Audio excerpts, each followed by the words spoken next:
Operação Contra-Golpe, que para mim parece mais um modelo medieval de Inquisição. Conforme a PF, as investigações revelaram que a organização criminosa utilizou elevado nível de conhecimento técnico militar para planejar, coordenar e executar as ações ilícitas nos meses de novembro e dezembro de 2022. Entre as ações, de acordo com os agentes, haviam detalhado o planejamento operacional denominado Punhal Verde e Amarelo. Então o nome já é fantasioso, mas vamos lá. O plano, que seria executado no dia 15 de dezembro de 2022, teria como objetivo matar Lula e o vice-presidente Geraldo Alckmin. Também estariam nos planos a prisão e a execução de Moraes. Segundo a PF, o juiz do STF vinha sendo monitorado continuamente. Caso o suposto golpe de Estado fosse consumado, mandados contra o suposto golpe miram ex-assessor de Bolsonaro. Os alvos dos mandatos de prisão preventiva são Hélio Ferreira Lima, integrante dos Kids Preto; Mário Fernandes, ex-assessor da presidência de Jair Bolsonaro; Rafael Martins de Oliveira, integrante dos Kids Pretos; Rodrigo Bezerra de Azevedo, também integrante dos Kids Pretos; e Vladimir Matos Soares, policial federal. Então, galera, mais parece um roteiro de filme, né? Porém, um filme de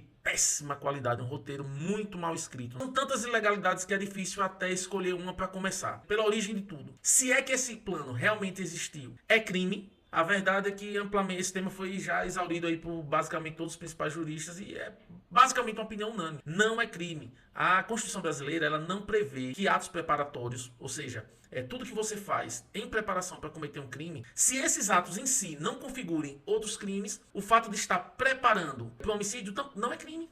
Não é crime, era apenas um ato preparatório e eles não são criminalizados. Então, por mais que houve esse plano, a não ser que um exemplo, vamos fazer o plano, então para esse plano a gente precisa de uma arma específica, vamos lá, compra uma arma de forma ilegal. Beleza, aí você vai responder por esse crime de comprar arma ilegal. Não pelo crime de estar planejando, para ser tipificado, para você ser denunciado, ser pronunciado, precisa ter iniciado a consumação, né? O plano tem que ter sido botado em prática, senão não é crime. Mais uma vez, esses atos preparatórios pela Constituição brasileira não são considerados crimes. Por aí, pronto, já encerrou. Já não tinha mais o que se falar em prisão preventiva. Esse suposto plano aí tem 2 anos. Se em 2 anos nada foi feito contra essas pessoas, elas continuaram trabalhando normalmente, as que estão nativas ainda, inclusive em eventos recentes. Pra que agora pedir uma prisão preventiva? O que justifica essa prisão preventiva? Se era basicamente afastar essas pessoas de suas atividades e seguir o curso normal da investigação. Pra que uma prisão preventiva? Parece de fato uma inquisição.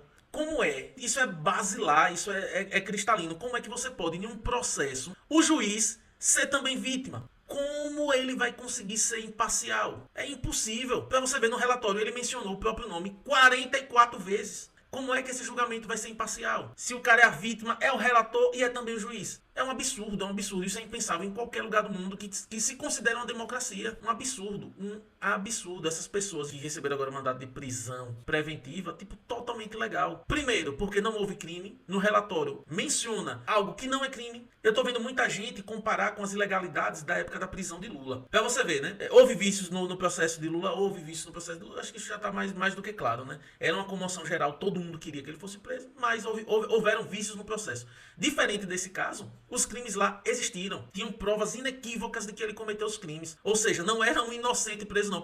O processo seguiu o rito normal, seguiu, como é que eu posso dizer, o rito legal. Infelizmente não. Talvez se tivesse seguido hoje, eles não estariam... hoje a gente não estaria vivendo o que a gente está vivendo. Basicamente, esse estado de exceção. Mas assim, prova dos crimes... foi inequívoco, existiram sim. Os crimes foram. Diferente agora, você está acusando alguém de planejar alguma coisa. Não, meu filho, não, você pensar em matar alguém não é crime no Brasil. Só é crime se você fizer algo para consumar esse pensamento. Você precisa dar início. Eu vi até um comparativo muito bom. Tipo, geralmente...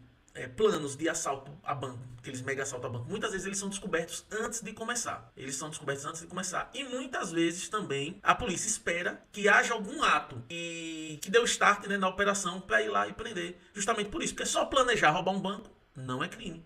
Do mesmo jeito que planejar matar alguém não é crime. E isso a gente já está aqui admitindo que esse planejamento existiu, que não tem prova nenhuma. Inclusive, o ministro Alexandre de Moraes, ele só liberou trechos convenientes a ele. Então, seguindo aquela lógica do 8 de janeiro, nós temos mais presos políticos no Brasil. Mais pessoas sequestradas pelo judiciário brasileiro. Pessoas sequestradas pelo poder do Estado. Se essas pessoas não têm foro de prerrogativa, por que elas estão sendo julgadas mais uma vez no STF? O STF é para julgar causas constitucionais, para julgar pessoas com foro de prerrogativa de suas funções. Não é o caso dessas pessoas. Ou seja, mais uma vez, o senhor Alexandre de Moraes está querendo abraçar o mundo. Já não basta ele ser a vítima, já não basta ele ser o juiz, ele está julgando algo que ele não tem competência. competência para julgar. Se essas pessoas não têm foro de prerrogativa, elas teriam que ser julgadas pelo juiz de primeira instância. Sabe por quê? Porque como elas já estão sendo julgadas ao STF, elas não têm a quem recorrer. Não tem ninguém que possa revisar essa pena. Elas já estão sendo julgadas diretamente pela instância máxima. Porque quando você perde uma ação na primeira instância, você recorre para a segunda instância. Se você perder, você recorre para a terceira instância.